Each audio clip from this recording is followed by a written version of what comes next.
네, 안녕하세요. 이번 시간은 전산세무 2급 92의 기출문제 풀이를 해보도록 하겠습니다. 자, 기출에 앞서서 잠깐 92의 총평을 하자면요. 그렇게 난이도가 어렵진 않았어요. 그쵸? 그래서 아마 92회가 제 생각에는 최근 본 기출 중에서 가장 쉽지 않았나. 그래서 합격률이 상당히 높을 것 같긴 합니다. 그래서 93회나 94회, 92회 회차를 제외한 그 위의 회차를 준비하시는 분들은 92회는 그냥 점검하는 형도의 그런 마인드를 가지고 문제풀이를 하셨으면 좋겠습니다. 자, 풀이 시작해볼게요. 1번. 다음 중 회계정보의 질적 특성에 대한 설명은 틀린 것은이네요. 회계정보의 질적 특성은 크게 이렇게 있어요. 자, 목적 적합성과 신뢰성이 있고, 목적 적합성에는 예측가치, 피드백가치, 적시성이 있고, 신뢰성에는 표현의 충실성, 검증가성, 중립성 등등등이 있습니다. 자, 그래서 자, 볼게요. 3번. 예측가치에서 1번, 2번은 맞는 설명이 되겠고요. 3번. 예측가치는 정보이용자의 당초 기대치를 확인 또는 수정할 수 있는 것을 말한다라고 되어 있는데요. 조금 어려울 수는 있거든요. 근데 이 회계정보의 지적 특성 제가 시험 문제에 나올 때마다 항상 드리는 말씀은 얘를 외울 필요는 없어요. 외우지 말고 기출 문제의 비슷한 유형을 해서 풀다 보면은 이런 식으로 문제가 나오는구나 라고 감을 잡고 어떤 게 틀린지를 알 수 있거든요. 그래서 여유가 되시는 분들은 회계 정보의 지적 특성, 목적 적합성, 신뢰성 이런 것들을 다 보셔도 되는데 시간이 맞지 않으신 분들은 그냥 기출 문제를 여러 번 회독하시면서 체크하시는 것도 좋을 것 같습니다. 자, 그래서 다시 한번 가볼게요. 3번. 예측가치는 정보이용자의 당초 기대치를 확인 또는 수정할 수 있는 것을 말한다라고 되어 있는데, 자, 이 정보가 이용자의 당초 기대치를 확인 또는 수정할 수 있는 것들은 우리가 피드백 가치라고 부릅니다. 그래서 기대치를 확인한 다음에 수정, 피드백을 해야겠죠. 그렇죠? 그래서 요거는 3번이 틀린 설명이 되겠고요. 4번. 중립성도 자주 나오는 주제예요. 회계 정보가 신뢰성을 갖기 위해서는 편의 없이 중립적이어야 함을 말한다라고 되어 있는데 4번도 맞는 설명이 되겠습니다. 자, 그래서 답은 3번이 되겠습니다. 2번. 유가증권에 대한 설명으로 가장 틀린 것은 유가증권이 나오면 항상 제가 유가증권 삼형제라고 말씀드리죠. 그래서 유가증권 삼형제 얘네들이 머릿속에 떠올라야 돼요. 단기매매증권, 매도하는 증권, 만기보유증권. 그리고 얘네들이 어떻게 나눠지는지도 생각을 하셔야 됩니다. 그래서 단기매매증권은 이렇게 기간으로 해서 1년 이내 얘네들을 1년 이상. 그쵸? 그 다음에 자, 단기매매증권, 매도하는 증권은 어떻게 한다? 기말에 공공정가치 평가하는데 만기보유증권은 취득할 때부터 회계 처리가 정해져 있다. 그래서 얘를 삼각 후 원가라고 하고요. 그 다음에 단기매매증권은 취득 부대 비용을 비용 처리하지만 얘네 둘은 취득 원가에 가산한다. 이렇게 알아두시면 되겠고요. 가장 중요한 거는 이 중에서 얘예요. 가장 먼저 시험 문제 나오죠. 매도가는 증권의 평가는 기타 보관손익이고 얘는 자본이 됩니다. 그쵸? 요거까지 알아두시면 좋겠고요. 그 다음에 단기매매 증권은 영업의 손익으로 평가한다 라고 되어 있습니다. 자, 보겠습니다. 1번. 채무증권은 취득한 후에 만기보유증권, 단기매매 증권, 매도가는 증권 중에 하나로 분류한다. 그래서 유가증권 삼형제다. 2번. 만기보유증권으로 분류되지 아니하는 채무증권은 매도하는 증권으로 분류한다. 맞는 설명인데요. 좀 더 정확하게 하면 뭐냐면은 단기매매증권 또는 매도하는 증권 이 둘 중에 하나로 분류해야 됩니다. 3번 보겠습니다. 매도하는 증권에 대한 미실현 보유손익은 그렇죠. 기타 보관손익 누계액의 항목으로 처리한다. 그래서 얘는 자본이다. 맞고요. 4번. 단기매매증권에 대한 미실현 보유손익은 단기손익 항목 같은 말로 영업의 손익으로 처리하시면 되겠습니다. 그래서 답은 2번이 되겠네요. 매도가는 증권을 분류하는 거 맞긴 하지만 좀 더 정확하게 표현을 하자면 단기 매매 증권 또는 매도가는 증권으로 분류하는 게 되겠습니다. 그래서 3번, 4번도 자주 나오는 지문이니까 제가 밑줄 친 부분 체크하시면 되겠어요. 3번. 다음 주 충당부채의 우발부채 및 우발자산에 대한 설명으로 틀린 것은이에요. 자, 이 3번 문제도 우리가 자주 나오는 문제인데 이 내용들, 보기 내용들 다 버릴 게 없는 것들이니까 같이 정리를 하시면 되겠어요. 자, 기본적으로 충당부채는 뭐예요? 대손 충당금 이런 거예요. 재고장산 평가 충당금. 그래서 충당부채 이건 어떻게 되죠? 이거 뭐예요? 개정과목이죠? 개정은 어떻게 된다? 재무제표에 들어가는 거예요. 그렇죠? 우발부채 및 우발자산 여러분들 우발부채라는 개정 과목 또는 우발자산이라는 개정 과목 보신 적 없으시죠? 자, 그래서 우발부채 및 우발자산은 인식하지 않아요. 즉 재무제표에 재무상태표나 이런 데에 계상하지 않습니다. 다만 주석에 기재할 수 있어요.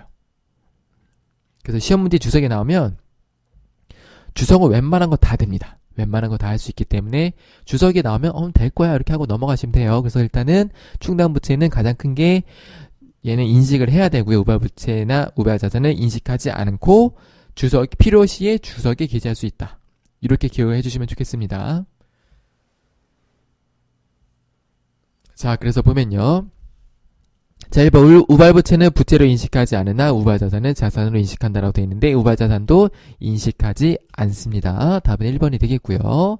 자, 2번 우발부채는 자학 유출 가능성이 아주 낮지 않은 한 그렇죠. 주석에 기재하셔야 되고요. 3번 충당부채는 자원의 유출 가능성이 매우 높아요. 그래서 우리가 재무제표에 표시를 하는 거고요. 충당부채는 그 의무 이행에 소요되는 금액을 신뢰성 있게 추정할 수 있어요. 신뢰성 있게 추정할 수 있기 때문에 대정 충당금 얼마 이런 식으로 기표를 하는 겁니다. 답은 1번이 되겠습니다. 4번 다음 중 자본거래에 관한 설명으로 가장 틀린 것은 이에요.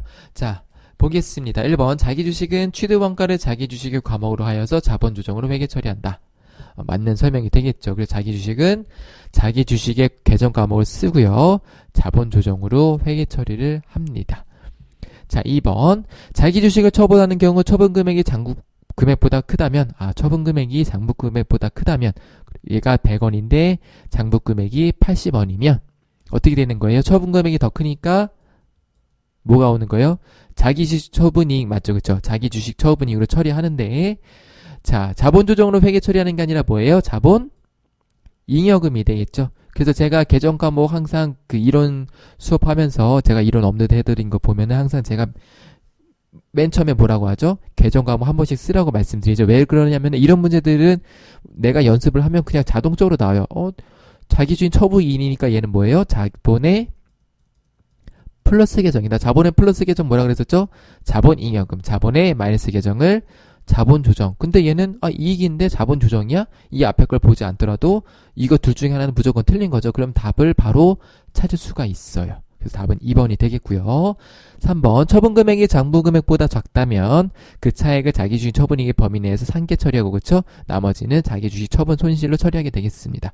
그래서 2번과 반대되는 설명이 되겠고요. 4번 잉여금으로 처리 상각되지 않은 자기 주식 처분 손실은 향후 발생하는 자기 주식 처분이익과 우선적으로 상계하면 되겠습니다. 답은 2번이 되겠어요. 자, 5번 다음 중 현금 및 현금성 자산에 대한 설명으로 틀린 것은 너무너무 쉬운 문제가 나왔죠. 자, 현금 및 현금성 자산이네요. 1번 취득 당시 만기가 1년이 아니라 얼마? 3개월이죠. 3개월인 양도성 예금 증서는 현금 및 현금성 자산에 속한다. 2번 지폐와 동전 등등은 현금 및 현금성 자산에 속한다. 3번 오표와 수입인지는 현금 및 현금성 자산이라고 볼 수 없고요. 4번 직업 가불금은 단기 대여금이에요. 그래서 이거는 실무에서 중요한 내용이에요. 직원 가불금은 물론 한도가 있지만요. 뭐 급여 이내 어쩌죠 뭐 한도가 있긴 한데 일반적으로 주면은 단기 대여금으로 간주하는 경우가 많습니다. 그래서 답은 1번이 되겠습니다. 자, 6번 다음 중 원가에 대한 설명으로 가장 틀린 것은 이에요. 그래서 제가 밑에 표를 넣어놨는데요. 설명을 하면서 같이 보겠습니다. 1번 직접 재료비는 기초 원가에 포함되지만 가공 원가에는 포함되지 않는다. 그래서 이 밑에 표도 제가 이론 수업할 때 같이 설명을 드린 건데요. 원가 수업이죠. 그쵸? 그래서 보시면 자, 어떻게 구분한다 그랬었죠? 자, 얘네들은 뭘로 구분해요? 발생 형태에 따라서 재료 형태로 발생이냐, 농업이냐, 경비냐, 발생 형태에 따라서 분류하고 얘네들은 무슨 가능성? 추적 가능성에 따른 분류. 그죠? 추적이 가능하면 직접 원가고 추적이 불가능하면 간접 원가다. 그리고 자, 이렇게 묶어서 얘를 뭐라 그랬었죠?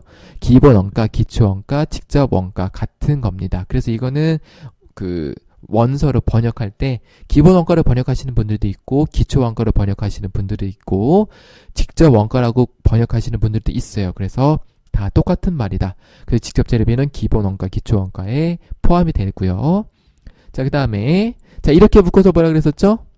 제조 간접비예요. 그쵸? 이렇게 묶어서 제조 간접비로 보시면 되겠고 솔직히 이거는 무시하셔도 돼요. 이렇게만 보셔도 상관없습니다. 왜냐하면 경비에는 지적 경비가 거의 없기 때문인데요.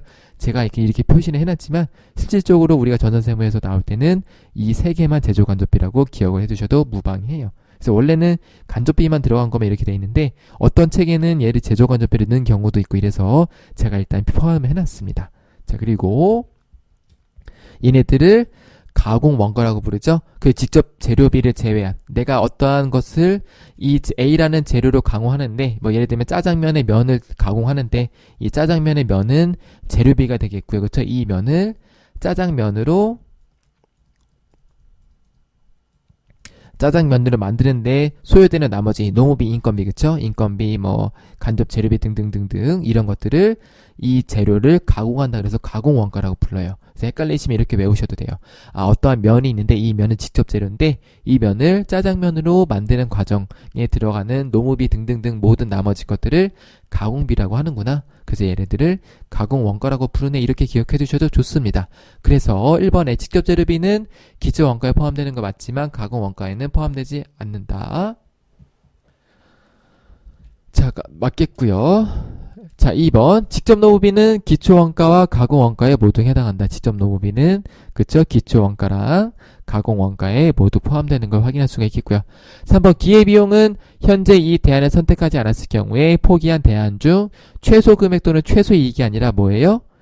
예를 들어서 100이 있고 80이 있고 70이 있고 60 대안이 A, B, C, D가 있어요. 근데 내가 대안을 A를 선택을 하면 기회비용은 뭐가 되는 거죠? B가 되는 거예요. 그렇죠? 이 B는 뭐예요? A를 포기함으로써 이 대안을 선택하지 않았을 경우 A라는 대안을 선택하지 않았을 경우에 포기한 대안 중에서 B 80이니까 얘는 뭐예요? 최소가 아니라 최대 금액이에요. 그래서 얘도 틀렸어요. 최소가 아니라 최대를 기회비용 기회원가라고 합니다. 그래서 답은 3번이 되겠고요. 얘네들이 최소가 아니라 최대로 바꿔주셔야 됩니다. 4번 제조활동과 직접적인 관련이 없는 판매 관리 활동에서 발생하는 원가를 비제조 원가라고 합니다. 그래서 답은 3번이 되겠습니다. 자, 7번 제공품 및 제품에 관한 설명으로 틀린 것은 이에요. 그래서 이것도 보너스 문제가 되겠죠. 자, 1번 단기 제품 제조 원가는 제공품 계전에 대변에 기입한다. 아, 뭔 말인지 모르겠어. 안 배웠네. 넘어가 볼게요. 2번 매출 원가도 제품 계정에 대변에 기입한다. 아, 안 배웠는데 일단 넘어가 볼게요. 3번 기말 제공품은 손익계산서에 반영된다. 자, 우리가 손익계산서와 제조원가 명세 한번 볼까요? 자, 손익계산서에는 뭐만 들어가요? 제품만 들어가요. 제조원가 명세서에는 제공품이 들어갑니다. 그래서 답은 3번이에요. 기말 제공품은 손익계산서가 아니라 제조원가 명세서에 반영이 되는 거고요. 자, 그 다음에 4번 직접 재료비, 직접 노무비, 재정간접비의 합계를 단기총 제조원가, 이걸 3개 합쳐서 단기총 제조원가라고 하고요. 자, 1번, 2번은 뭐냐면 우리가 결산자료 입력해서 요것들 재고를 넣어주고 결산 분기를 하게 되면 원가 분계가 나와요. 원가 분계가 어떻게 나오냐면 자, 원래 본요생비, 뭐 여비교통비, 뭐 재료비, 노무비, 경비들이 원래 차변에 발생하잖아요. 얘네들이 어디로 가냐면 대변으로 와요. 대변으로 오면서 여기에 차변에 집합계정이라고 생각해요. 집합계정이 뭐냐면 이런 것들이에요. 이런 것들. 자, 이런 것들이 1차적으로 차변에 왔다가 얘가 또 다시 일로 와요. 일로 오면서 뭐 이런 식으로 제공품들이 생기고 얘네들이 생겨요. 그 제공품이 다시 또 나가면서 얘네들이 이제 이렇게 단기 제품 제조원가 또는 단기 제품 제조원가 이런 식으로 똑같은 말이지, 그쵸? 그래서 얘네들이 제조원가를 구성하게 되는 거예요. 그래서 단기 제품 제조원가는 제공품 계전에 대변에 기입한다. 제공품이 차변으로 올 때 얘네들이 대변으로 와서 기입이 하게 됩니다. 그래서 이거 두 개는 같은 설명이에요. 똑같은 건데 계정이 단기 제품 제조원가가 오느냐, 매출 원가가 오느냐, 얘가 오느냐, 요 차이를 설명한 겁니다. 그래서 1번, 2번도 맞는 설명이 되겠습니다. 답은 3번이 되겠어요. 자, 8번 세계는 직접 배부법을 이용해서 보조부문 제조간접비를 제조부분에 배부하고자 한다. 보조부분 제조간접비를 배부한 후 절단 부분의 총원가는 얼마인가? 그래서 배부하는 방법이 이런 문제도 나오고 이렇게 계산 문제도 나오죠. 그래서 크게 세 가지 계죠. 첫 번째는 직접 배분법, 두 번째는 단계 배분법, 세 번째는 상호 배분법. 그래서 직접 배분법은 뭐예요? 보조 부분에 배부하지 않고 바로 제조 부분에 배부하는 거예요. 그쵸? 단계 배분법은 보조 부분에 배부하는 게 맞죠. 근데 어떻게 단계적으로 배부하죠. 그래서 차례대로 예를 들면은 뭐 수선 부분에서 배부한 다음에 그 다음에 전력 부분에서 배부하고 얘네들을 이렇게 뭐 배부한다. 이런 식으로 되는 거고요. 상호 배분법은 연립방정식으로 푸는 거죠. 그래서 이렇게 세 가지가 있다. 근데 우리 이 시험 문제는 여기서 직접 배부법이 나왔네요. 보겠습니다. 보조 부분에 배부하지 않고 바로 제조 부분에 배부하시면 되겠어요. 그래서 이 보조 부분 간에 상호 간에 이 배부를 안 한다는 뜻이에요. 그렇죠? 단계 배부법을 이렇게 상호 간에 단계로 하는 거고 상호 배부법은 전부 다 고려한다. 이런 뜻이 되겠습니다.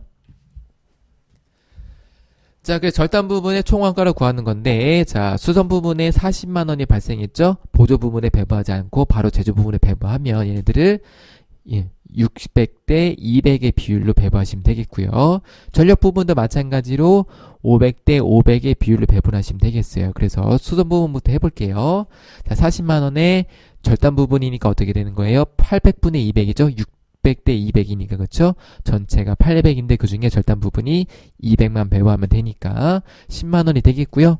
전력 부분도 동일하게 하면은 1000분의 500에서 10만 원. 자, 그리고 절단 부분에 자체적으로 발생한 원가 50만 원이 있네요. 그래서 50만 원 더해 주시면 되겠어요. 다 더하면은 70만 원이 되겠습니다. 9번 다음 중 개별 원가 계산에 대한 설명이 아닌 것은 그래서 개별 원가 계산 나오면 항상 종합 원가 계산을 같이 떠올려야 돼요. 왜냐하면 이 두 개를 비교하는 문제가 가장 많이 나오기 때문에 그렇죠. 그래서 요거는 기본적인 거니까 제가 밑에 그냥 표만 넣고 바로 설명해 볼게요. 자, 1번 기말자국품 평가 문제가 발생하지 않는다. 이게 무슨 뜻이냐면 좀 어려운 말인데요. 어려운 말을 일단 다 넘기시면 돼요. 문제 풀 때. 왜냐하면 쉬운 말이 다 답으로 나오긴 하거든요. 기말자국품의 평가 문제가 발생하지 않는다는 얘기는 원가 계산을 개별 원가 계산만 하면 되니까 뭐 예를 들어서 종합 원가 계산은 뭐예요? 수품종 대량 생산하다 보니까 이 품종별로 원가 배분을 해줘야 돼요. 그래서 무슨 말이냐면 이런 거예요. 특징 보시면은 완성품 환산량 있죠. 이 완성품 환산량을 구해서 기말자국품을 평가를 해줘야 돼요. 근데 개별 원가 계산 같은 경우는 예를 들면서 배를 만든다. 그러면은 뭐 배가 뭐 이렇게 앞부분이 있을 거고 중간 부분이 이렇게 있을 거고 끝 부분이 있잖아요. 그래서 이런 것들을 배는 하나하나 조립하거든요. 그러니까 배를 다 만드는 게 아니라 얘네들을 잘게 쪼개서 얘는 네가 만들고 얘는 네가 만들고 이런 식으로 하는 거예요. 그래서 이 배를 이 부분만 맡은 것들은 어차피 원가가 얘네들만 들어갔기 때문에 기말제공품은 얘에 관한 것만 남아있겠죠. 그래서 기말제공품의 평가 문제는 개별 원가 계산은 종합 원가 계산에 비해서 상대적으로 발생하지 않아요. 자, 2번 제조간접비의 배분이 중요한 의미를 가져요. 이게 가장 중요합니다. 왜냐하면은 자, 재료 노무비 같은 경우들은 다 구분이 되지만 예를 들어서 작업자가 이 부분을 만들 수도 있고 이 부분도 만들 수도 있고 얘도 이 부분도 만드는데 들어갈 수 있겠죠. 그래서 제조 간접비를 배분하는 게 중요해요. 개별 원가 계산은요. 자, 요건 포인트가 되겠습니다. 밑줄이 거져 있나 볼게요. 안 거져 있네. 자, 그래서 요거 중요합니다. 제조 간접비 배분이 핵심이에요. 3번 동종 대량 생산 형태보다는 다품종 소량 주문 생산 형태에 적합하다. 4번 공정별로 원가 집계를 하기 때문에 개별 작업별로 작업시를 작성할 필요는 없다. 이거는 무슨 설명이에요? 종합 원가 계산에 대한 설명이 되겠습니다. 개별 원가 계산은 제조 간접비 배분이 중요하기 때문에 요게 같이 중요하게 되겠습니다. 그래서 답은 4번이 되겠어요. 얘는 개별 원가 계산이 아닌 종합 원가 계산에 대한 설명이 되겠습니다. 자, 10번 다음 자를 이용해서 비정상 공정 수량을 계산하면 얼마인가. 그래서 91회에 동일한 문제가 나왔었죠. 한번 볼게요. 그래서 비정상 공손, 정상 공손 나올 때는 T계정을 그리시는 게 편하거든요. 그래서 그려보겠습니다. 자, 이렇게 그려서 기초, 그 다음에 단기 착수, 단기 완성, 기말 이렇게 먼저 만들어 주시고요. 기초 얼마예요? 200개, 단기 착수 600개, 그리고 단기 완성과 기말을 볼 건데요. 단기 완성이 650이고 기말이 50이죠. 그래서 어떻게 하는 거냐면 제가 지금 보여드린 순서대로 하시는 거예요. 첫 번째로 얘네들을 써놓고 그 다음에 얘네를 넣어줘요. 근데 여기는 변하는 게 없죠. 여기 다 썼으면은 여기다가 합을 구해주고 합을 얘를 넘겨줍니다. 왜냐면은 얘네들 만든 거랑 얘네들 만든 거랑은 차대가 항상 똑같아야 되니까 그쵸? 밸런스가 맞아야 되기 때문에 항상 수량은 동일해야 되기 때문에 이렇게 하시면 되겠고요. 단기 완성한 게 650이고 기말이 550이니까 100개가 날라갔다 이렇게 찾으시는 거예요. 이해 가셨나요? 다시 한번 보여드릴까요? 자, 이렇게 해놓고 기초 단기 착수 수량한 다음에 얘네들이 합구해놓고 옆에다 씁니다. 그 다음에 단기 완성 수량 650, 기말 50. 그러면은 공손 발생한 게 100개인데 이 공손에는 정상 공손과 비정상 공손이 같이 있겠죠. 그쵸? 그래서 정상 공손은 문제에서 단기 완성품의 10%니까 단기 완성 650의 10%니까 65개고요. 공손이 100개 중에 65개가 정상이니까 나머지는 100개에서 65개 빼면 비정상 공손이 나오겠죠. 그래서 답은 4번이 되겠습니다. 11번 다음은 부가가치세법상 사업자 단위 과세제도에 대한 설명이다. 그래서 사업자 단위 과세제도 다음에 항상 따라오는 게 그렇죠. 아이고 제가 잠시만요. 슬라이드 순서가 잘못됐나 보네. 사업자 단위 과세 제도가 나오면 같이 나와야 되는 게 주사업장 총괄 납부. 항상 얘네 두 개를 비교하시는 습관을 기르셔야 돼요. 자, 그래서 1번 보겠습니다. 사업장에 둘 이상이 있는 경우에는 사업자 단위 과세 제도를 신청하여 주된 사업장에서 부가가치세를 유관할 신고와 납부, 세금간수 수수를 할 수가 있습니다. 이게 사업자 단위 과세 제도의 뜻이에요. 자, 2번 주된 사업장은 법인의 본점이고 또는 개인의 주사무소로 한다라고 할 수 있어요. 그쵸? 법인은 본점을 할 수 있고 개인은 주사무소.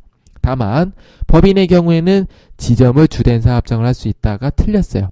법인의 경우에는 무조건 본점만 가능해요. 자, 이게 왜 본점만 가능한지에 대해서는 정확하진 않은데 쉽게 이렇게 생각하시면 돼요. 본점이 있는 소재지에 다시 한번 해볼게요. 본점이 있는 본점 소재지에 세무서가 총괄하는 거거든요. 근데 본점이 예를 들어서 서울에 있는데 지점이 부산에 있어요. 근데 부산을 주된 사업장을 할 수 있다는 얘기는 부산에서 부산 세무서에 신고한다는 뜻이에요. 이렇게는 안 돼요. 그래서 항상 본점 소재지에서 요거를 신고해야 되기 때문에 본점만 가능하다라고 기억을 해주시면 되겠습니다. 답은 2번이 되겠고요. 자, 3번, 4번 내용도 중요하니까 같이 볼게요. 주된 사업장에 한 개의 사업자 등록 번호를 부여하는 게 맞아요. 그래서 지점은 사업자 등록 번호가 아니라 종사업장 번호로 관리하거든요. 종사업장 번호가 어디 있냐면 요거 볼까? 여기 없네. 자, 이렇게 있죠. 이게 원래 있는데 이게 지금은 완벽한 세금계산서는 아니에요. 원래 보시면 사업자 등록 번호가 있으면 여기 옆에 진짜 실제 세금계산서 보시면 여기다가 종사업장이라고 써져 있거든요. 그래서 없는 경우에는 여기가 빈칸이고요. 종사업장이 있을 때는 뭐 1번, 2번, 3번, 4번 이런 식으로 되는 거예요.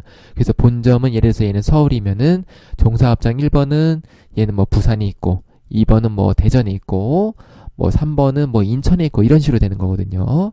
그래서 종사업장이 원래 여기 있어야 되거든요. 요거는 이제 문제를 위해서 만드신 거는 없는데 실제 세금계산서를 보시면은 종사업장이 이렇게 표시가 되어 있는 거를 확인할 수가 있으실 거예요. 나중에 실무 가시면요.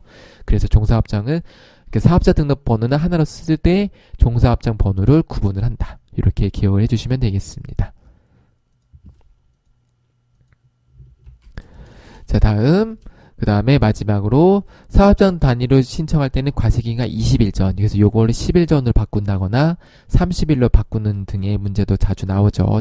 요건 20일 전으로 기억을 해주시면 되겠습니다. 답은 2번이 되겠습니다. 자, 다음 12번입니다. 부가가치세법상 영세율과 면세에 대한 설명이다. 가장 틀린 것은입니다. 보겠습니다. 1번 재화의 공급이 수출에 해당하면 면세가 아니라 뭐예요? 너무 쉽다. 영세율이죠. 답은 1번이 되겠고요. 자, 2번 면세사업자는 부가가치세법상 납세 의무가 없다. 그래서 면세사업자는 부가가치세법상 사업자가 아니다. 이런 식으로 바뀌어서 지문이 나오기도 하죠. 3번 관리과세자는 관리과세를 포기하지 않아도 영세율을 적용받을 수 있다. 요거는 특정한 조건이 있어요. 수출할 때. 그쵸? 4번 토지를 매각하는 경우에는 부가가치세가 면제가 돼요. 왜냐? 토지는 뭐예요? 면세죠? 그래서 이렇게 토지가 면세면 면세를 따라가는 것들을 뭐라 그러냐면은 면세 우선주의라고 해요. 그래서 면세와 관련된 거랑 과세와 관련된 게 섞어 있으면 무조건 면세를 따라가게 돼 있습니다. 그래서 답은 1번이 되겠어요. 13번 수정세금계산 또는 수정전자세금세 발급사유 및 발급전차를 설명한 것이다. 가장 틀린 것은 오랜만에 나온 수정세금계산서 문제네요. 한번 보겠습니다. 자, 수정세금계산서는 간략하게 설명을 드리면은 예를 들어서 110 이런 식으로 끊겼는데 취소하면은 마이너스 100, 마이너스 10 이렇게 되는 거죠. 그래서 문제 보면은 뭐 수정세무계에서 발급했을 때 매입 매주 전표에서 이거를 분개하라고 나오는 문제들이 가끔 있죠. 그래서 분개는 이렇게 그대로 마이너스 하시면 되겠고요. 자, 보겠습니다. 1번 계약의 해제로 제한화 용역이 공급되지 아니한 경우, 계약이 해지됐으면은 이 세무계서 자체에 효력이 있어요, 없어요? 없죠. 그러니까 당초에 발생된 세무계서 자체가 효력이 없기 때문에 취소를 해주시면 되는데, 어떻게 하냐면은 해제된 때 그 작성이, 그렇죠. 원래 이 계약이 해제됐을 때, 예를 들어서 얘가 10월 1일 날 세무계서를 끊었다. 그럼 언제 해야 돼요? 10월 1일 날 취소된 거니, 계약이 해제된 거니까 10월 1일자로 끊으시면 되겠죠. 이런 뜻이에요. 자, 2번 면세 등 발급 대상이 아닌 거래 등에 대해서 발급한 경우 처음에 발급한 세무에서 내용대로, 그러니까 똑같이 실제 발행한 날 기준으로 하시면 되겠고요. 3번 처음 공급한 제하가 환입된 경우 처음 세무계산서를 작성한 날을 작성일로 적으라고 돼 있는데 이게 틀렸어요. 처음 세무계산서를 작성한 날을 작성일로 하시면 안 돼요. 재화의 환입일로 하셔야 됩니다. 왜 그러냐면 제가 예를 들어서 1월 1일 날 세무계산서가 100이 발급됐어요. 근데 자, 이 중에서 쓰다가 일부를 반품해야 되는데 얘를 언제 했냐면 예를 들어서 8월 1일 날 했다. 이렇게 시일이 걸릴 수가 있겠죠. 자, 이때 환입을 했는데 그래서 50만 반품이 됐어요. 자, 근데 1월 1일 날 얘를 마이너스를 끊게 해버리게 되면 어떻게 돼요? 매입자도 그렇고 매출자도 그렇고 어떻게 돼야 돼요? 세무계산서를 어떻게 돼요? 수정신고해야 돼요. 근데 자, 이게 환입이 될지 안 될지를 알 수가 없잖아요. 그쵸? 우리가 뭐 매출 처리할 때는 뭐 매출 환입 뭐 경우를 가정해서 뭐 이제 퍼센트를 해가지고 회계 처리하는 경우가 있어요. 전산세무의 시험 범위는 아니지만요. 이제 나중에 뭐 좀 더 회계 공부를 많이 하셔서 뭐 회계사나 세무사 공부를 하시게 되면 IFRS 같은 경우는 이 반품되는 것들을 가정을 해서 연말에 또는 보고기간 말에 수정분기를 쳐야 돼요. 충당부채를 잡아야 되고 뭐 이런 식으로 하는 경우가 있긴 있어요.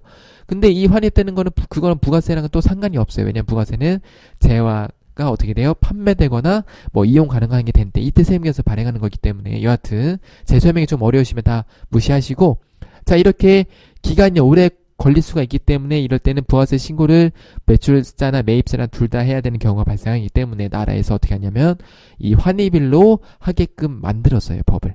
당연히 그래야겠죠, 그쵸? 그래서 얘는 작성일이 아니라 재화의 환입일이 되겠습니다. 답이 3번이 되겠고요. 4번 차고로 이중을 발급하면 똑같이 처음에 발급한 세무계서의 내용대로 마이너스 하시면 되겠죠. 답은 3번이 되겠습니다. 이건 외우시는 게 아니라 보시면서 이해를 하시면 되겠어요. 맞고 틀리고만 확인하시면 되니까요. 14번 소득세법상 납세 의무자에 관한 설명이나 가장 틀린 것은 볼게요. 자, 14번 문제는 조금 별표로 해주시면 좋겠어요. 왜냐하면 요거는 자주 나오는 주제이고요. 꼭 지금 네, 제가 일단 해설을 하고 설명할게요. 네. 문제 풀기 전에 너무 많이 말씀을 드리는 것 같아서. 자, 1번 외국을 항행하는 선박 또는 항공기의 승무원의 경우 생계를 갖추는 가족이 거주하는 장소 또는 승무원이 근무기간 외의 기간 중 통상 체재하고 있는 장소가 국내에 있는 때에는 당해 승무원의 주소는 국내에 있는 것으로 본다. 맞아요. 그러니까 무슨 얘기냐면 생계를 같이하는 가족이 거주하는 장소 얘나 또는이라고 돼 있죠. 또는 2번 승무원이 근무기간 외의 기간 중 통상 체재하는 장소가 국내에 있는 때, 그러니까 둘 중에 하나만 만족할 때, 가족이 국내에 있거나 내가 쉴 때 국내에 있어. 그러면은 어떻게 한다? 당해 승무원의 주소는 국내에 있는 것으로 보는 거예요. 다시 한번 해볼까요? 생계를 같이 하는 가족, 내 가족이 한국에 있거나 또는 내가 승무원인데 가족들은 외국에 있지만 나는 한국에 체류하는 기간이 많아. 그러면은 국내에 있는 것으로 봐요. 그래서 소득세법상 납세 의무를 져서 국내에서 소득세를 떼야 돼요. 2번 국내에 거스르 두는 기간은 입국하는 날의 다음 날이에요. 이거 중요해요. 요거 가끔 나오는 경우 있어요. 입국하는 날부터라고. 입국하는 날의 다음 날부터 출국하는 날이에요. 물론 이거 가지고 전산세무에서 이렇게 2급에서 특히 2급에서 장난을 칠 것 같지는 않긴 한데 혹시나 나올 수가 있기 때문에 체크하시면 되겠고요. 3번 거주자라는 게 있어요. 그래서 소득세법상 납세 의무는 거주자한테 지거든요. 그래서 거주자가 있고 비거주자라는 개념이 있어요. 이 거주다 비거주자는 뭐냐면 그러니까 뭐라고 해야 돼? 국민이라고 해야 되나? 좀 말이 이게 아닌데 제가 갑자기 생각이 안 나네요. 내국인이나 외국인은 불문하고요. 여기 문제 있는 183일 이상 1년에 183일 이상 국내에 있으면 거주자라고 봐요. 다시 해볼까요? 자, 소득세법상 납세 의무자는 거주자나 비거주자라고 크게 분류를 하는데 이 거주자와 비거주자의 조건은 내국인, 외국인이 중요한 게 아니라 얘가 중요한 게 아니라 1년에 183일 이상 국내에 체류하면은 개인으로 거주자로 봐요. 거주자로. 그래서 4번 보시면 영국의 시민권자나 영주권자의 경우 무조건 비거주자가 아니라 183일 이상을 만족하면은 거주자로 봐요. 그래서 이게 중요합니다. 그래서 외국인이라고 할지라도 한국에 돈 벌러 온 외국인이라고 할지라도 183일 이상 국내에 머무르면 소득세를 납부해야 합니다. 이거는 실무에서 되게 중요한 내용이거든요. 그래서 아마 그것 때문에 문제를 내신 것 같은데 자, 그래서 답은 4번이 되겠어요. 3번 요거에 해당하면 거주자로 봐야 됩니다. 자, 15번. 다음은 소득세법상 결손금과 2월 결손금에 대한 설명이다. 가장 틀린 것은 이네요. 자, 1번. 해당 과세기간의 소득금액에 대하여 추계 신고를 하거나 추계 조사를 결정하는 경우에는 예외 없이 2월 결손금 공제 규정을 적용하지 아니한다고 되어 있는데 자, 추계 신고를 하거나 추계 조사 결정할 때는 예외 없이가 아니고 일정한 법에서 정하는 요건이 있어요. 첫 번째 뭐냐면 천재지변 혹은 법에서 정하는 사항이 있는데 천재지변 혹은 불가피하게 할 수 없는 경우 추계 조사를 받을 수 없는 경우에는 2월 결손금 공제 규정을 적용합니다. 그래서 1번이 틀린 설명이 되어 있고 요거는 좀 어려운 문제에 속하겠어요. 자, 2번. 사업소득의 2월 결손금은 사업소득, 근로소득, 연금소득, 기타소득, 이자소득, 배당소득의 순서로 공제한다. 솔직히 제가 1번이 너무너무 틀려가지고 2번을 찾아보진 않았는데 아마 맞을 거예요. 이게 왜냐면은 예전에 한번 바뀌었거든요. 이게 왜 그러냐면은 세액 같은 거 산출할 때 약간 조금 불합리한 부분이 있어서 납세자들한테 유리한 방향으로 이 순서를 바꿨는데 아마 맞겠죠? 1번이 워낙 틀렸으니까. 그래서 이게 바뀐 순서대로 아마 출제를 하셨을 것 같은데 2번은 맞을 거라고 생각을 하고 넘어갈게요. 3번. 3번은 중요한 내용이에요. 얘도 오답으로 자주 나와요. 주거용 건물 임대 외에 부동산 임대업에서, 그러니까 얘 무시하고 부동산 임대업에서 발생한 2월 결손금은 타소득에서 공제할 수 없어요. 맞아요. 그러니까 부동산 임대업은 별도로 규정을 적용한다 이렇게 생각해 주시면 좋아요. 3번 맞는 설명입니다. 4번 결손금이 2월 결손금을 공제할 때는 해당 과세기간에 결손금이 발생했을 때는 2월 발생하고 2월 결손금이 있는 경우에는 결손금을 먼저 소득금액에서 공제합니다. 그래서 답은 1번이 되겠습니다. 잠깐 쉬었다가 실기로 넘어가 보도록 할게요. 네, 실기를 풀어보도록 하겠습니다. 1번 3월 21일 SJ 컴퍼니의 외상매입금을 결제하기 위해서 영등물산으로부터 받은 약속어음을 배서했다고 되어 있네요. 보겠습니다. 자, 제가 이번 회차부터 이렇게 한번 표시를 해봤어요. 조금 헷갈리시하는 것 같기도 하고 해답에도 이런 식으로 풀이가 돼 있더라고요. 그래서 그걸 참고해서 이렇게 해봤습니다. 자, 전표용은 일반 전표 입력이고 거래처는 여기 전자 여부는 전자세금계산서 여부죠. 해당 없음 이니까 요 문제 해당 없죠. 자, 이렇게 표현을 해보도록 하겠습니다. 자, 그래서 보면은 3월 21일 날 외상매입금이 1,100만원을 결제하기 위해 했으니까 부채가 감소한 거죠. 차변에 오시면 되겠고 그 다음에 배서 양도했으니까 받을 어음이 없어지고 그쵸? 그 다음에 보통예금 500만원 나머지를 지급한 거 이렇게 처리해 주시면 되겠어요. 그래서 요거만 유의하시면 되겠습니다. 자, 2번 4월 30일 회사는 영업부도 직원들에게 대해서 확정급여형 퇴직연금 DB형이죠. DB형과 DC형의 회계 처리는 다르다. 그쵸? DB형이니까 퇴직연금 운영자산 이런 식으로 회계 처리해야 되겠구나. 머릿속에 잡아주시면 되겠고요. 4월 불이익액인 300만원을 보통예금에서 지급하였다. 자, 전표 유형은 일반 전표고 거래처 없고 전자전표도 없습니다. 그래서 4월 30일 날 퇴직연금 운용자산 DB형이니까요. 이렇게 하시면 되겠고 보통예금을 지급했으니까 보통예금 300만원 하시면 되겠어요. 3번 갑니다. 당사는 자그마카로 주요 매입 거래처인 상생유통에 대한 외상 매입금 중에서 3,800만원은 보통예금에서 지급하였고 나머지는 면제받았다. 면제받은 거 뭐예요? 채무 면제 이익이죠. 그쵸? 그래서 자, 일반 전폐의 상생유통을 거래처로 하시면 되겠고요. 외상 매입금 상생유통이 있던 게 4천만원이 줄었는데 보통 예금 3,800만원이 나갔고 나머지는 면제받았으니까 채무 면제 이익 200만원 이렇게 해주시면 되겠습니다. 어려운 거 없죠? 4번 갑니다. 당사는 1주당 발행가의 4,000원 주식수 5만 주의 유상증자를 통해서 보통 예금으로 2억 원의 2억 유상증자를 했고 증자 현재 주식 발행 초과금이 2천만 원이 있다. 자, 주식 발행 초과금이 있다는 얘기는 이거 주식 할인 발행 차금과 상계될 수 있겠구나. 항상 머릿속에 두시면 돼요. 이렇게 주식 발행 초과금 뭐 이런 식으로 상계되는 계정 과목을 주면 항상 체크를 하시면 되겠습니다. 1주당 임명가액은 5,000원이네요. 그러니까 문제 보니까 자, 5,000원짜리를 4,000원에 유상증자 했으니까 그쵸? 손해가 발생했구나. 주식 할인 발행 차금이 발생했구나. 알 수 있겠죠? 자, 그래서 분개 한번 해보겠습니다. 자, 이런 분개들은 어려우실 때는 항상 제가 뭐라 그랬었죠? 돈 들어오고 나간 것부터 분개를 하시면 돼요. 자, 그래서 하게 되면 자, 보통 예금이 얼마 들었어요? 2억 들어왔죠? 이 2억은 뭐예요? 물론 문제에 주어져 있지만 5만 주를 주당 4,000원 그쵸? 이렇게 하시면 되겠고요. 자, 그 다음에 자본금이 얼마 늘어났어요? 액면가액이 5,000원이니까 5,000 곱하기 5만 주 해서 2억 5천이 늘어났고 나머지 이 5천만 원의 차익이 원래는 뭐가 돼야 돼요? 주식 할인 발행 차금이 돼야 되는데 자, 우리 잔액 보니까 주식 발행 초과금이 2천만 원 있다고 하니까 주식 발행 초과금 2천만 원 상기해 주시면 되겠고 그 다음에 주식 할인 발행 차금 3천만 원을 입력하시면 되겠습니다. 그래서 헷갈리실 때는 돈 들어오고 나간 것부터 분개하시고 역으로 쫓아가시면 되겠습니다.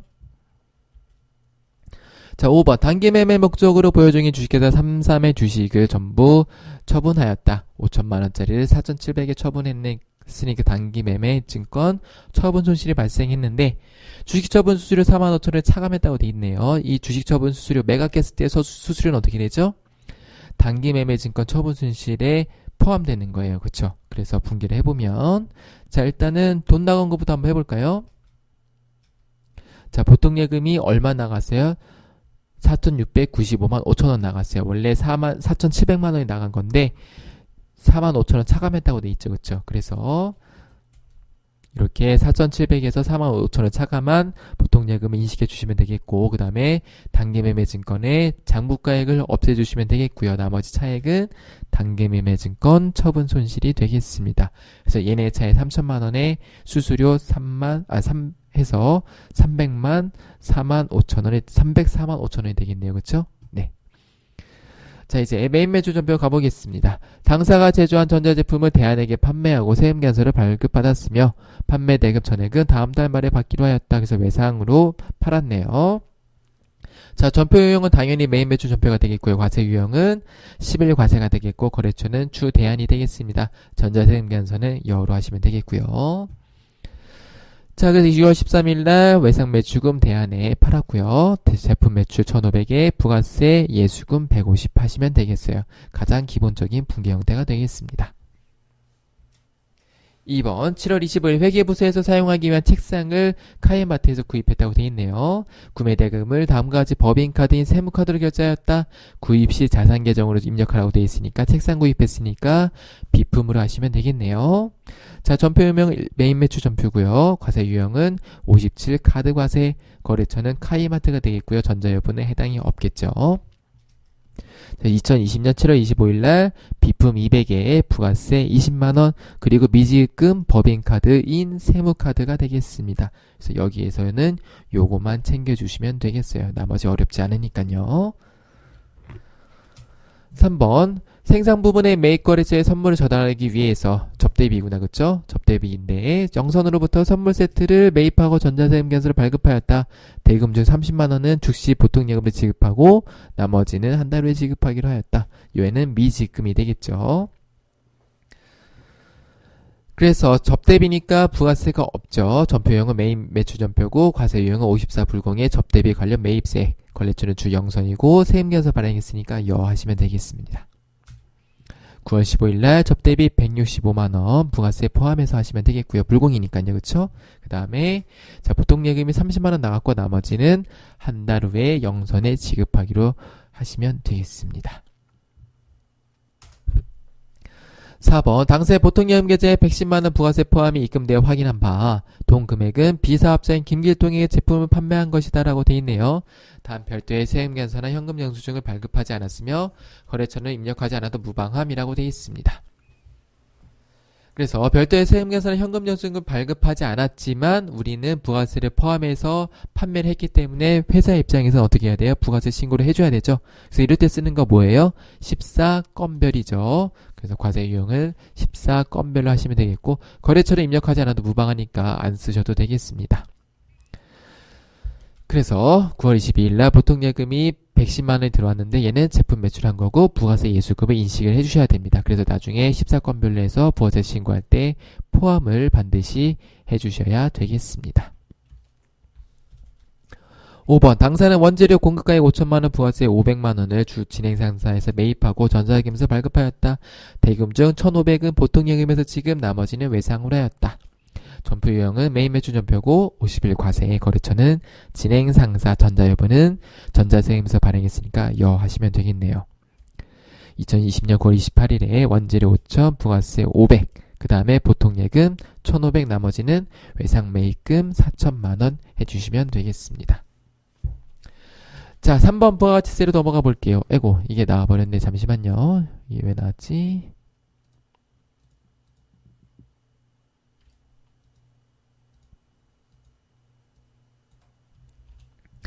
자 다음 자료를 보고 2020년 제1기 확정신고기간에 수출 실적 명세서를 작성하시오라고 되어 있습니다. 거래처 코드 및 거래처도 입력하라고 되어 있네요. 자 이 문제에서는 가장 중요한 게 뭐죠? 항상 선적일과 원화 환가일 나오면 둘 중에 어떤 게 빠른 날인지 먼저 체크하는 습관을 들이셔야 돼요. 자 그래서 보니까 미국 ABC사는 선적일 얘가 빠르고 그쵸? 그 다음에 그러니까 얘는 선적일에 환율을 하시면 되겠고 미국 DEF사는 원화 환가일이 빠르나요. 얘네 둘이 빨 때는 둘 중에 빠른 환율로 하시는 거예요. 그래서 얘는 얘로 하시면 되겠고요. 베이징사도 보니까 얘가 빠르네요. 그러면은 얘로 하시면 되겠어요.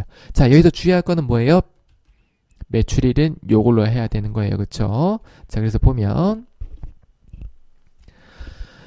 자 어렵지 않으니까 제가 이거 바로 그냥 이렇게 입력을 하시면 되는데요. 중요한 게 뭐냐면 선적일자는 요거 이 그대로 입력을 해주시면 되겠습니다. 그쵸? 이거 이대로 입력해 주시면 되고 환율은 요 밑줄 쳐져 있는 얘네 둘 중에 빠른 날짜인 거를 적용해 주시면 돼요. 그래서 이렇게 적용을 해주시면 되겠습니다. 나머지는 단순 입력하는 거니까 입력을 해주시면 되겠습니다. 자 2번 다음은 2020년 제2기 부가가치세 확정신고 기간에 대한 관련 자료이다. 이를 반영해서 부가가치세 신고서를 작성하시오. 단 세부담 최소화를 가정한다고 되어 있네요. 자 쭉 보겠습니다. 매출 자료 세금계산 과세 매출액이니까 과세 그냥 하시면 되겠고 다음 신용카드 과세 매출액이랑 현금영수증 과세 매출을 보니까 자 얘는 부가세 포함이라고 되어 있네요. 그렇죠? 부가세 별도니까 얘는 별도로 하시면 되겠고 부가세 포함이니까 얘는 나누기 1.1 하셔서 하시면 되겠네요. 눈으로도 바로 풀 수 있죠? 5천만원에 1,000만원. 그래서 요거만 체크해 주시면 되겠고 자 내국 신용자에 위한 영세 매출이니까 입력하시면 되겠고 직수출 2천이고 자 대손세액 공제 볼까요? 과세 재화 용역 공급한 후 그 공급일로부터 10년이 지난 날에 속하는 과세기간에 대한 확정신고 기간까지 아래의 사유로 대손세액이 확정된다. 이런 뜻이라고 친절하게 설명을 해줬습니다. 2020년 9월 25일에 부도 발생한 게 있고 2020년 10월 5일에 소멸시효가 완성된 게 있어요. 그래서 대손세액 공제에서 가장 시험 문제에 많이 나오는 게 요거예요. 자 이게 왜 많이 나오느냐 소멸시효 완성되면 완성되는 즉시 대손세액 공제를 받을 수가 있는데요. 부도 발생은 어떻게 되죠? 우리가 어떻게 배웠죠? 6개월이에요. 그쵸? 얘는 6개월이 경과해야지 대손세액 공제를 받을 수가 있어요. 근데 6개월이 경과하지 않았기 때문에 얘는 대손세액 공제 대상이 아니고요. 얘는 대손세액 공제 대상이 되겠습니다. 요거만 구분해 주시면 되겠어요. 자 매입자료 보겠습니다. 전자금계산서 과세 일반 매입액 입력해 주시면 되겠고 고정자산 매입액인데 업무용 기계장치니까 얘는 당연히 공제가 되겠고요. 비영업용 승용차 5인승 1800cc니까 인증도 조건 충족하지 못했고 1000cc 미만이어야 되는데 1800cc니까 얘는 공제받지 못할 매입세액이 되겠죠. 그래서 불공이에요. 불공이기 때문에 얘는 공제급 받지 못할 매입세액에 입력을 해주시면 되겠습니다. 그리고 기타 볼게요. 제2기 예정신고 시 미환급된 세액이 있으니까 얘는 예정신고 미환급세액이 입력해 주시면 되겠고, 정상적으로 수취한 종이세무계산서가 있는데 예정신고 누락했으니까 얘는 예정신고 누락분에 입력하시면 되겠고, 그 다음에 매출자료 중에서 전자세금계산서 지연정송분이 있으니까 얘는 지연정송 가산세로 입력을 해주시면 되겠죠. 그래서 같이 한번 실습해 보도록 할까요? 네, 그래서 자, 제가 요거 지금 해설이, 이거 잠시만요. 이게 열려있네. 자, 해설이 제가 요게 90회가 아직 나오지 않았어요. 그래서 제가 91회 가지고 하기 때문에 약간 조금 하다가 해설이 매끄럽지 않은 부분은 이해를 조금 해주시면 좋겠습니다. 자, 그래서 부가세 일단 해볼게요. 이익이 확정이었죠? 그래서 해보겠습니다. 자, 매출 자료부터 하나씩 해볼게요. 잘 보이시려나? 이게 최고네. 자, 이렇게 해서 매출부터 하나씩 해볼게요. 자, 일단은 세금계산서 과세 매출액이 공급가액이 8억이 있으니까요. 얘는 여기 입력하시면 되겠죠. 자, 그 다음에 신용카드랑 현금영수증을 합쳐서 입력을 해야 되니까 여기는 6천. 그리고 600 하시면 되겠고, 내국 신용장에 의한 영세월 매출인데 세금계산서 발생됐으니까 여기에다가 6천만원. 그리고 나머지 직수출은 기타에다가 2천만원. 그 다음에 대손세액 공제가 되는데 대손세액 공제가 되는 거가 얼마냐면은 2200 중에서 부가세 포함이니까 얼마 되는 거예요? 나누기 1.1 하면은 한 다음에 곱하기 10 하니까 200이죠. 그쵸? 그래서 얘는 200인데 어떻게 입력한다? 얘는 중요한 게 마이너스. 왜냐면은 내가 다시 환급을 받는 거니까요. 그쵸? 그래서 마이너스를 입력을 해주시면 되겠고요. 자, 매입자료 보겠습니다. 공급가액이 6억 1000. 그 다음에 6100. 그 다음에 고정자산 매입한 게 얼마냐면은 6000이죠. 아이고, 죄송합니다. 6000이 아니라 9000이죠. 그쵸? 9000. 얘는 9000 다 입력하시는 거예요. 그 다음에 여기에서 공제받지 못할 게 얼마냐면은 3000인 거예요. 아이고. 3000에 잠시만요. 여기다 입력해야 되는구나. 네, 그래서 여기다가 3000에 300 이렇게 해주시면 되겠고요. 자, 그 다음 다 됐죠? 기타 제2기 예정신고 시 미환급된 세액이 있으니까 예정신고 미환급세액이 여기 있네요. 그렇죠? 여기다가 300만원 입력해 주시면 되겠고, 그 다음에 정상적으로 수취한 종이세금계산서 예정신고 누락분, 예정신고 누락분 클릭하셔서 세금계산서분이 얼마냐면 1000만원이죠. 자, 이렇게 해주시면 되겠고요. 자, 그 다음에 매출자료 중 전자세금계산서 지연정송분이 있죠. 지연정송 가산세가 들어가야 되니까, 자, 가산세 여기 누르셔서 전자세금계산서 지연정송된 거죠. 얼마냐면은 500만원. 그래서 얘는 3%니까 자동으로 이렇게 15,000원이 들어가면서 이렇게 들어간 거를 확인할 수가 있겠습니다. 이렇게 입력하신 다음에 혹시나 빠진 게 있으신지 한 번 더 체크를 해주시면 되겠죠. 그래서 8억 들어갔고 6,600 들어갔고 얘 들어갔고 200 들어갔고 6억 1000 들어갔고 요거 합쳐서 9,000 들어갔고 공제받지 못할 세액 3,000 들어갔고 미환급세액 300 들어갔고요. 그 다음에 여기 예정신고 누락분 1000 들어갔고 나머지 지연정송 가산세 15,000 들어간 것까지 확인하시면 되겠습니다. 자, 그 다음에 저장하시고 나오시면 되겠습니다. 자, 다음 결산으로 가보겠습니다. 1번 영업사업 출장용 차량에 대한 보험료 전액을 가입 당시 보통예금으로 계좌 이체 후 비용 처리하였다라고 되어 있네요. 비용 처리했으니까 어떻게 회계 처리했을 거냐면 2020년 7월 1일 날 영업사원 출장용이니까 보험료판 1,000만원에 보통예금 1,000만원 이렇게 했을 거예요. 자, 얘를 어떻게 하는 거냐면은 기간 2020년 7월 1일부터 2020년 12월 31일까지 비용을 인식해줘야 되죠. 그러니까 보험료 1,000은 이 기간에 대한 거니까 얘 거만 인식을 해야겠죠. 그럼 얼마 하시면 되겠어요? 보험료를 500 줄이시고 얘를 뭘로 한다? 성급 비용으로 이렇게 회계 처리하시면 되겠습니다. 그래서 보면 12월 31일 날 성급 비용 500에 보험료판 500 이렇게 줄여주시면은 이 성급 비용은 내년도에 발생할 비용이고 얘는 올해 발생한 거를 이렇게 해서 500만 원만 인식했구나. 그랬더니 얘기네 둘의 합이 1,000만 원이 된 거를 확인할 수가 있겠습니다. 이렇게 해주시면 되겠습니다. 자, 2번 2020년 9월 1일 기업은행으로부터 2억 원을 연 3% 이자율로 1년간 차입하였다. 이자는 원금 상환과 함께 1년 후 보통 예금에서 지급할 예정이다. 단 월할 계산할 걸. 계산할 것. 그래서 무슨 얘기냐면 12월 말일까지의 이자 비용을 계산하라는 얘기죠. 그렇죠? 왜냐면은 이자는 원금 상환과 더불어서 1년 후니까 내년에 보통 예금에서 지급할 예정이니까 이자 비용, 미지급 비용을 처리하시면 되겠어요. 그래서 보면 지급되지 않았기 때문에 미지급 비용이다. 이렇게 메모를 해주시면 되겠고, 그래서 자 12월 31일 날 이자 비용 200만 원이 어떻게 나왔어요? 2억에다가 3% 곱하고 9월 1일부터니까 9월, 10월, 11월, 12월이니까 4개월치죠? 1년에 4개월에서 곱하시면 200만 원이 나오겠습니다. 대변은 미지급 비용으로 인식하시면 되겠어요.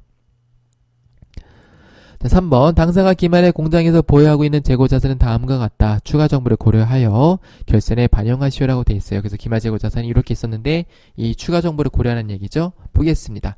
1번 매입한 원재료인데 194만 원은 운송 중이에요. 선적지 인도 조건이에요.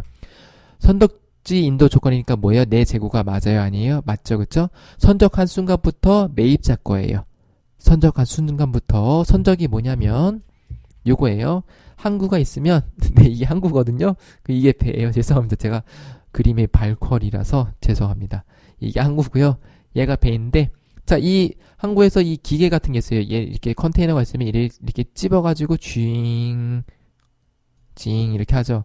이렇게 선적하는 순간 이 순간 이건 내 거예요. 매입자 거예요. 이 선적하는 순간 매입자 거다. 그래서 얘는 나의 재고가 맞고 자, 당사의 제품 적성품 485만원의 수탁업자들이 보유 중이죠. 그래서 요거 나중에가 아니라 공부하실 때 보셨었죠? 수익의 인식 조건에서 수탁자가 판매했을 때의 판매로 인식하는 거예요. 그 얘기는 수탁업자가 판매하지 않고 갖고 있으면은 내 거란 얘기예요. 그쵸? 그래서 이 수탁업자들이 보유한 위탁 판매 용도도 나의 재고에 포함이 됩니다. 그래서 얘는 원재료니까 원재료 여기다가 이렇게 더해 주시면은 기말 재고가 344만 원이 되겠고요. 그 다음에 얘는 제품이니까 기말 제품에다가 더해 주셔서 1135만 원이 내 재고가 되겠죠. 그래서 원재료, 제공품, 제품, 기말 재고 금액에다가 입력을 하시면 되겠죠. 결산자를 입력해서 자동 결산 들어가셔서 기말 원재료, 제공품, 기말 제품 입력하시면 되겠어요.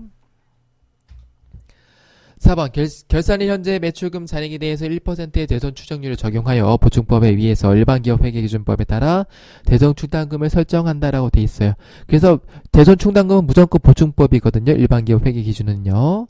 자, 그래서 근데 문제 보니까 반드시 결산자료 입력 메뉴만을 이용하여 입력하시라고 돼 있습니다.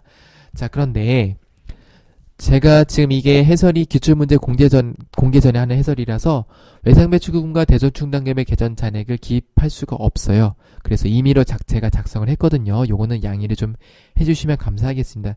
풀이하는 방법은 똑같으니까요. 이런 식으로 풀이하시면 되겠습니다.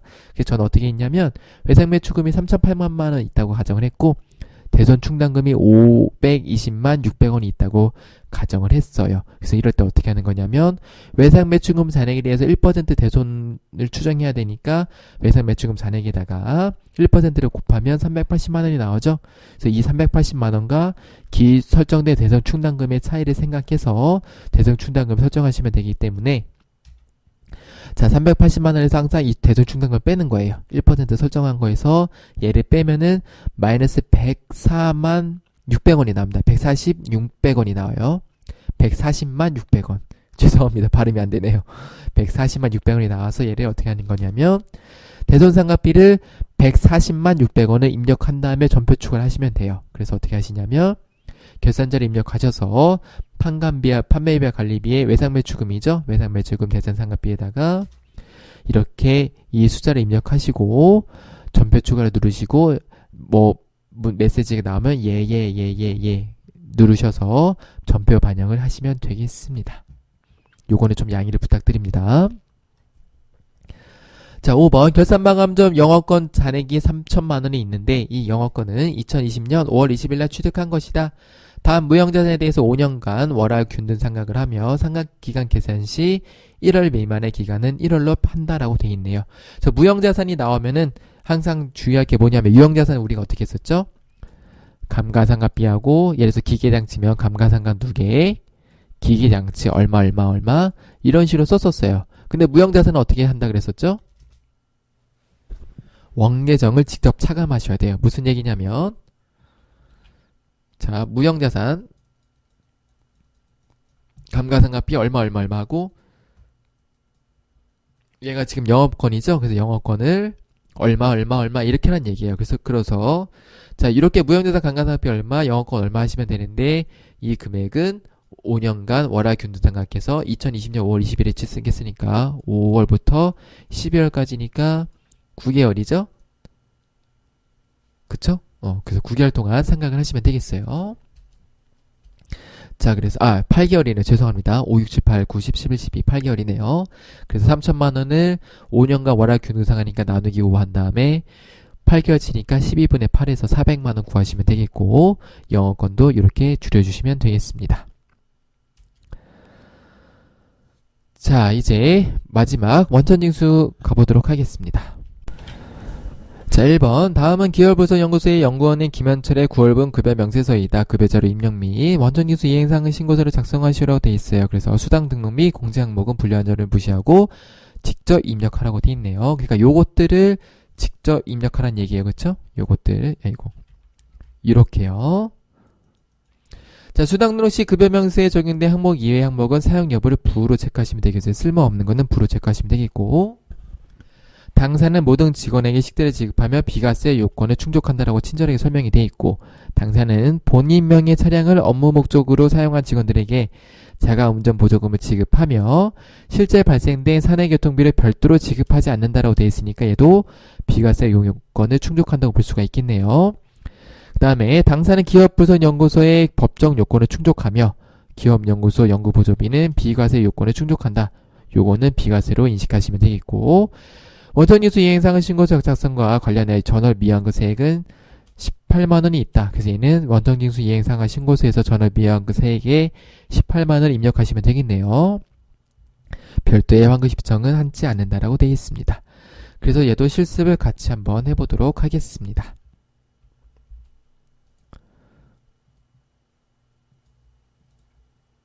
자, 원천징수에 뭐부터 하냐면은 급여자료 입력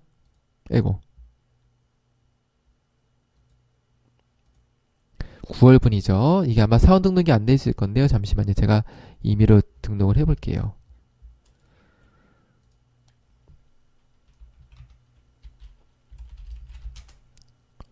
네, 일단 이렇게만 해보겠습니다. 이렇게 되겠죠? 안 되려나?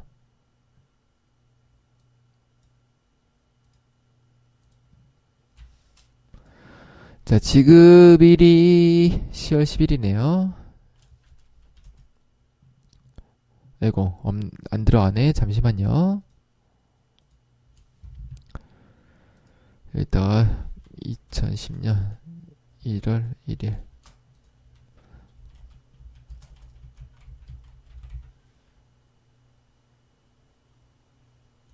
얘를 바꿔볼까? 얘를 바꾸면 되겠네요. 제가 바보네요. 얘를 바꾸면 되는 걸 어렵게 했네.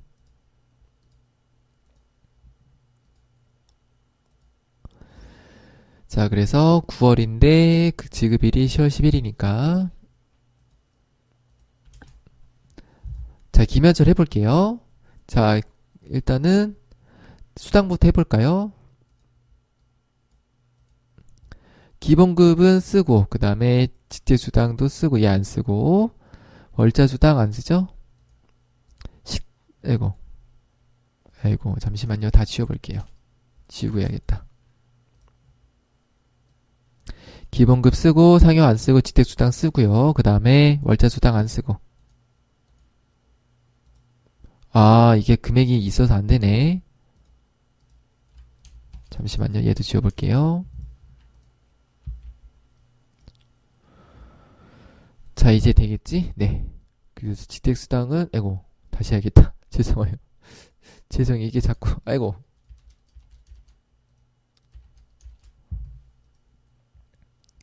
자, 기본급은 쓰고요. 상여 안 쓰고, 지택수당 쓰고, 월자수당 안 쓰고, 아이고, 계속 이렇게 나오네.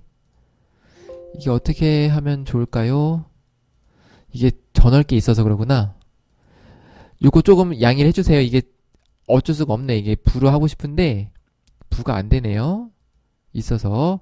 그래서 얘는 부로 했다고 칠게요. 그쵸? 그 다음에 식대 있고 자가운전 무조건 있고 야근수당 없는데 얘도 왠지 있을 것 같다. 됐다.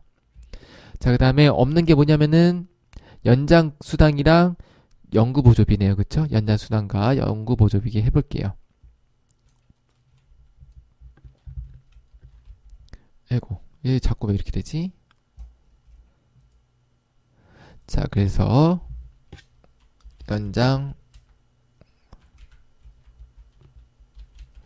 아, 이게 없구나. 죄송해요. 이게 아예 없네. 그냥 입력을 해야겠네.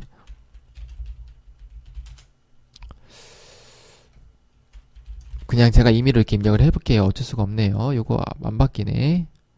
자, 일단 연장수당 이렇게 해야겠고요. 그 다음에 마지막으로 비과세인 연구 보조비 이렇게 넣고 해보겠습니다. 요 조금 이해를 해주세요. 자, 그래서 기본적 거만 해보겠습니다. 기본급이 250만원, 지택수당이 30만원, 월자수당 이거 이해 좀 해주시고, 식대가 15만원, 자가운전 보조금이 30만원, 연장수당이 20만원, 연구보조비가 30만원. 그래서 375만원 된 거 확인하시면 되겠고, 자, 소득세 볼게요.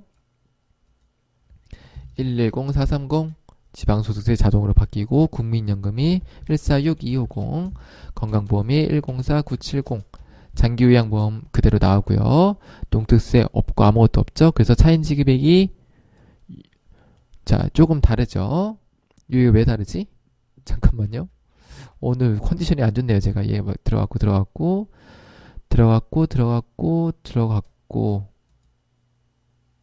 이거 합계가 이상한데? 110430 040 14250 104970 10750 아, 고용보험이 26,800원이 아니라 26,000원이네. 네, 이렇게 하시면 되겠습니다. 그래서 차인지급액이 일치하는 것까지 확인을 해주시면 되겠어요. 급여자료 입력은 이렇게 다 했고요. 그 다음에 원전징수 이행사항을 신고서 가서 잠시만요. 이거 들어갈 것 같은데 잠시만요. 이게 지워야 되는데 이거 저장이 되려나 모르겠네. 마감 눌러야 되나? 자, 원전징수 이행사항 신고서 가서 9월 거 그냥 불러오시면 되거든요.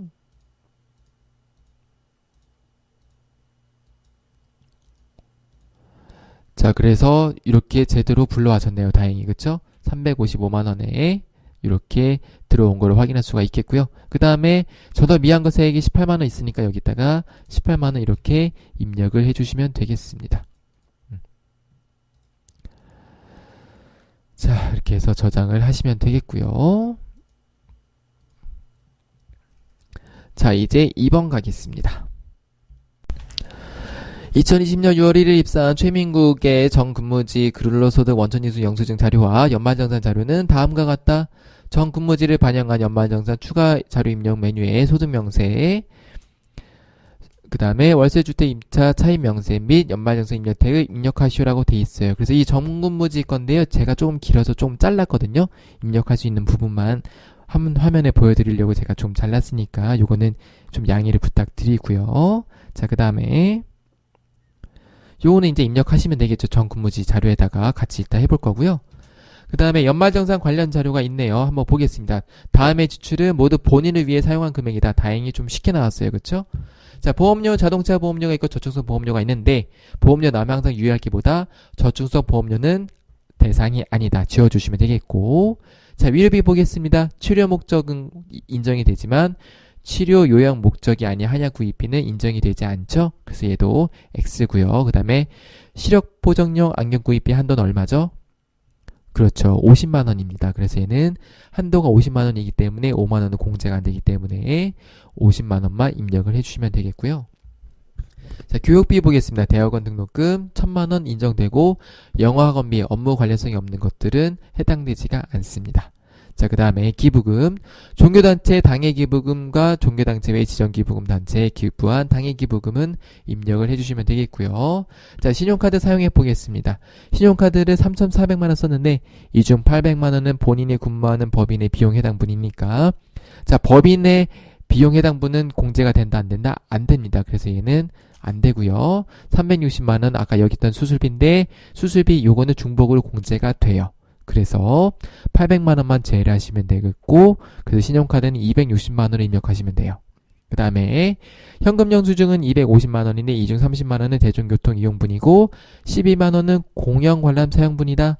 그래서 요거는 입력하시면 되겠는데, 조금 팁을 드리면 12만원은 그쵸? 우리가 문화 접대비, 문화 관련된 거는 7천만원 한도가 있긴 있었다. 요거는 그냥 참고를 알아두시면 되겠고, 그냥 입력하시면 돼요. 무시하시고 입력하시면 프로그램이 알아서 다 조정을 해줍니다. 근데 월세 자료인데요. 월세를 입력하시면 되는데요. 중요한 게 뭐냐면 요거예요. 가끔 계약기간 보고 이게 조금 요거 가지고 장난칠 때가 있거든요. 요거 가지고. 근데 이번 문제에서는 계약기간 1년이고 총 지급액은 이렇게 친절하게 주어졌으니까 그대로 입력을 하시면 되겠죠. 그래서 같이 한번 입력을 해보도록 하겠습니다. 자, 그래서 얘가 최민국인데요. 이거 바꿔지나 모르겠네. 네, 그냥 제가 임의로 바꾸고 한번 해볼게요. 얘 지워버릴까? 안 지워질 것 같은데? 지워지네. 아까도 지우고 할걸, 그쵸? 잠깐만, 이것도 번호도 바뀌나? 번호 안 바뀌나 보네? 잠깐만요.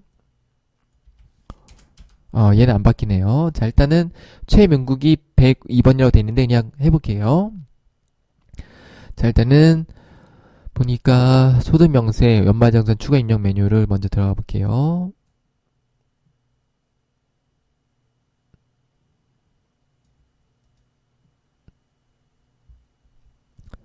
자, 여기에 최민국을 불러오겠습니다. 그래서 이 급여 금액은 약간 다를 수 있어요. 왜냐하면은 이제 이 기본 세팅 값이 있기 때문에 이거는 제가 이거 바꿔야겠구나. 잠시만요. 어쩔 수 없이 바꿔야겠네. 6월 1일. 아이고, 제가 다시 바꿀게요. 어쩔 수가 없다.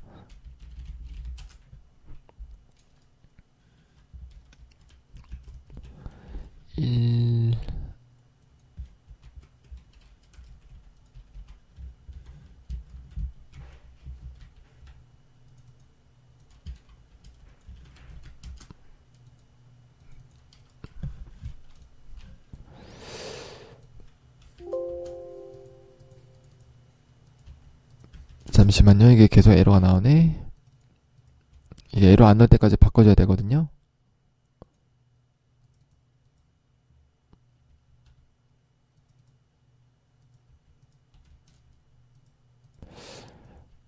아이고, 제가 죄송합니다. 이거 그냥 해볼게요.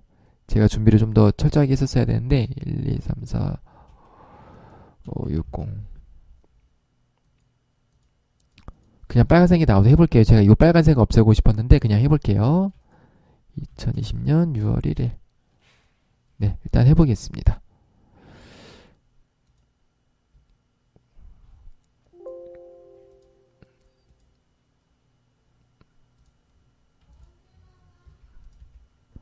자, 최민국으로 해볼게요. 일단은 정근무지부터 해볼까요?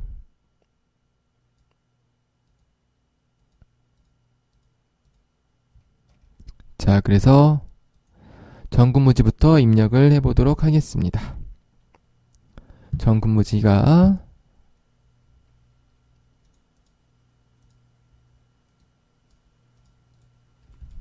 주 안전 양회. 그 다음에 이게 왜 나오니? 네.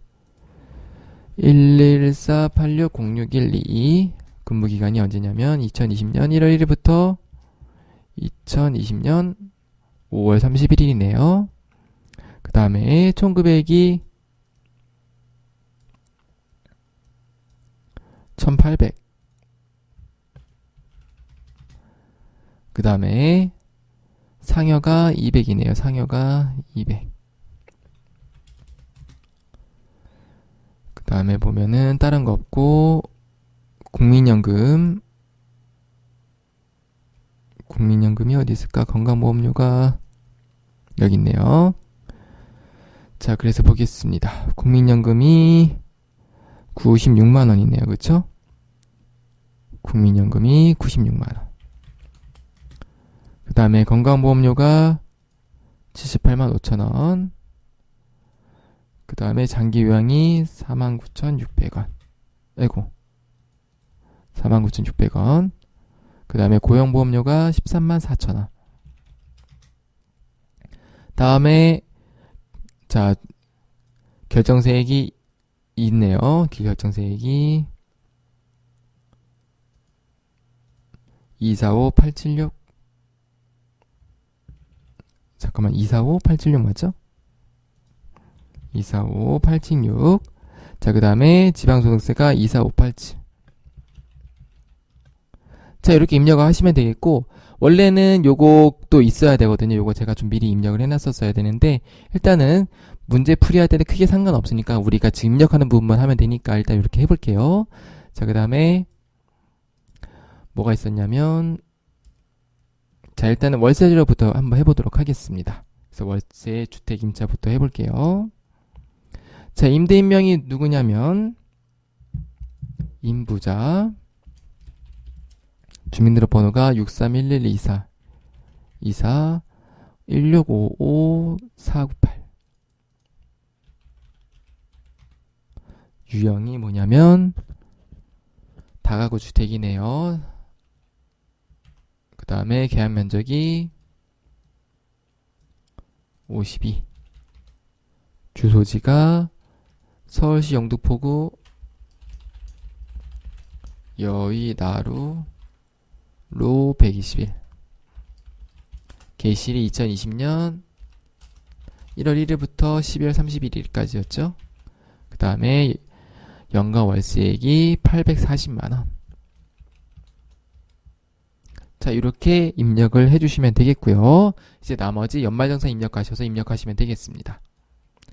자, 일단은 차례대로 해볼까요? 신용카드부터 해보겠습니다.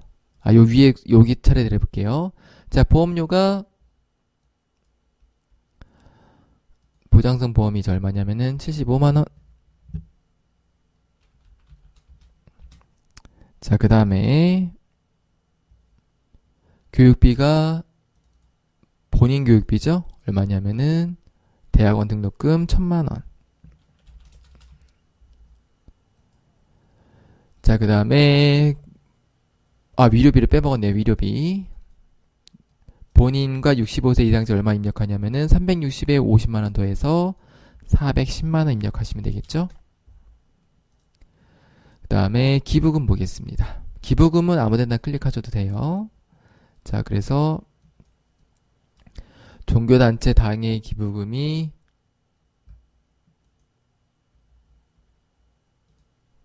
얼마냐면 300만원. 그 다음에 종교단체 외 당의 기부금이 10만원. 이렇게 입력을 해주시면 되겠습니다. 자, 마지막으로 신용카드 들어가셔서 자, 신용카드가 얼마였냐면은 3,400이었는데 본인이 근무하는 법인 해당분 빼서 2,600이네요. 그 다음에 현금 영수증이 얼마냐면 250인데 이 중에서 30만원 요거부터 해볼게요. 대중교통 이용비가 30만원. 그 다음에 도서공연이 12만원이죠. 그러면은 42만원 빼야 되니까 42만원 빼면은 208만원인가요? 네, 208만원 이렇게 입력을 해주시면 되겠습니다. 자, 이렇게 입력하시고 혹시나 누락된 거 있는지 한 번 더 쭉 눈으로 보시면 좋겠죠. 네, 여기서 없으시면은 나오시면 저장하고 나오시면 되겠습니다. 자, 이렇게 해서 전산세무 2급 92의 기출문제 풀이를 모두 마무리해 보도록 하겠습니다. 이게 기출문제를 갖고 하지 않아서 약간 풀이가 조금 매끄럽지 않은 점은 양해를 부탁드리도록 하겠습니다. 시청해 주신 여러분들 감사합니다.